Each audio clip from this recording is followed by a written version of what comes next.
ये हारवेस्टर का ही आजकल बड़ा सीजन चल रहा, लोग इहदे पिछे पिछे फिरते हैं और मिलदियां नहीं पईयां, शार्ट ने। हर बंदा ही कोशिश कर रहा है कि हारवेस्टर के विचों वढाई की जाए कनक की, और बहुत आसान है, वक्त भी कम इहदे लगता है।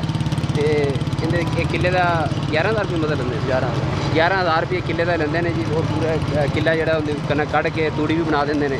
जे अगर दूसरी थ्रैशर लाई जाए तो थ्रैशर का एक किले का 22,000 रुपये खर्चा है। तो जिमीदारों को फायदा आता बहुत ज़्यादा, तो टाइम भी घट लगता है, तो तूड़ी भी बन जाती है, कनक भी जल्दी निकल जाती है।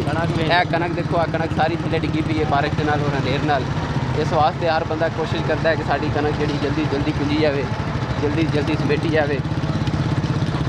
वो लोग फिर ज़्यादा हारवेस्टर लभदे ने। यह साढ़े सामने हारवेस्टर जा रही, तो हम दिखा रहे हैं जी।